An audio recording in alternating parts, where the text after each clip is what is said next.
All right. So let's see what we can do with this idea. In a population of 100,000 people, we know that 20,000 are minorities, right? So that's 20%. We're going to take a sample of 400, right? Because we cannot talk to all 100,000 people. We're just going to talk to 400. The question is, how many minorities do I expect to get in my 400? All right. This is actually a box problem. Okay. So here is how it would look if we're going back to our boxes. So we have our box and we have a ticket. Every person has a ticket in here. Okay.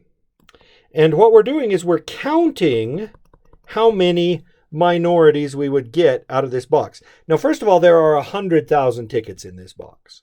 Okay. 20,000 of them are minorities. We know that. Okay. So 20,000. And since we're counting minorities, 20,000 are ones. That means 80,000 are zeros, right? Because since we're counting minorities, the things we count get the one tickets. Okay. So that's our box, right? So this is just like the problems we've been talking about. I'm going to grab 400 out of this. How many do I expect? Well, we know the first thing we have to do is find the average of the box. Okay. So with just a little work, we add up all of these numbers. You get 20,000 divided by how many you added up. Oh, look at that. I added up 100,000 numbers. So I get 0.2. So that's the average of the box. Now we need the SD of the box. Well, again, this is thank goodness we've got the big small formula. Because we've just got ones and zeros in this box, we can use the big small formula. So we take the bigs, which are the big number, which is 1, minus the small number, which is 0, times the square root of the fraction of bigs. So that's 20,000 over 100,000, or 0.2, times the fraction of smalls. 80,000 are zeros. Okay, and so that is our big minus small. Now that, of course, turns into 0.2 and 0.8. All right, so if we throw that into our calculator, that's gonna give us 0.4 when we do all of that. So there we go. There's the average of the box, right? So that's something we've done already.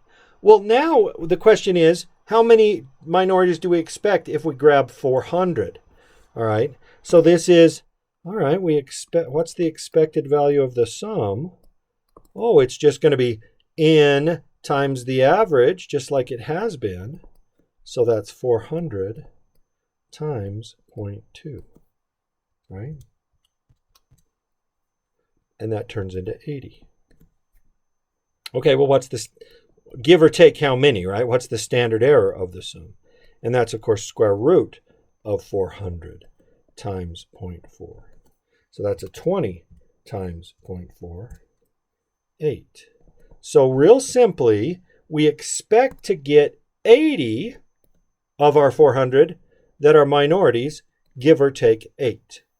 Okay, so that's all stuff we've done. How many do we expect to get? Well, then the next question is, well, what percent do you expect those to be? You just take these numbers you just found or these numbers you just found and convert them to percents. And there are some formulas that you use, but really all it is, the expected value of the percent is simply the expected count divided by how many you grabbed, right? And then I'm going to show you this. This is, of course, 0.20, and then we want to convert that to a percent. That's 20%. Okay? So you'll see this as the formula. The expected value of the percent is equal to the expected value of the sum divided by n times 100. But I kind of don't like that formula. I just take these two numbers, which we've been finding for a couple chapters, and convert them to percents, right, out of 400. And so then if we come along and find out what the standard error of the percent is, we do the same thing. It's 8 divided by 400. And then we times that by 100%. And that times by 100% is just to convert it to a percent. So 8 divided by 400 is 0.02 times 100%. And so it's 2%. So what we're saying here is as far as counts go, we expect to get 80 minorities, give or take 8. But if we wanted to speak in terms of percents, it would be 20%, give or take 2%, right? And so that's the answer to these two questions. What is the percent of minorities that we expect? And what is the standard error? All right? And so you see that these kinds of questions about, what percent do you expect, really start with what's the percent or the count. How many do you expect as the count? All right.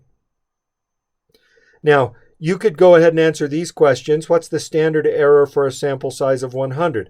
Let me mention to you a couple shortcut formulas here, right? Because you could do all this, all right? But there is a shortcut, and it says this. We start with the expected value of the sum. No, let's start with the expected value of the percent. Right? We could go through all the box, but the expected value of the percent is simply going to be the percent of the original box. The percent in the population. So let me flash this back here. Look back here, right? 20% of our people were minorities. That's the expected value of the percent. We don't have to do any formulas for that. So if we're talking percents, whatever the percent of whatever you're interested in the population is, that's just going to be the expected value of your percent. It can't get any easier than that. Well, what about the standard error of your percent? Okay, this one we do have to do a little work. It's going to be the standard error of your sum divided by n times 100%. Okay, so that's exactly what we did up here. All right. But we can even make that a little easier because the standard error of the sum is the square root of n times the SD of the box, right, over n times 100%. But if you know your radicals, you'll realize, oh, this is just the SD of the box over square root of n times 100%. And there's your shortcut, right? So you can find the expected value of the percent and the standard error of the percent without having to go through the whole box thing. Okay, so it's kind of nice to have some of these formulas that can be used to make things simpler. So you can do that. Now, you do have to find the standard deviation of the box, and that is going to require a big, small formula. But once you do, you just use this formula with whatever sample size you're talking about, and you're good to go. Okay?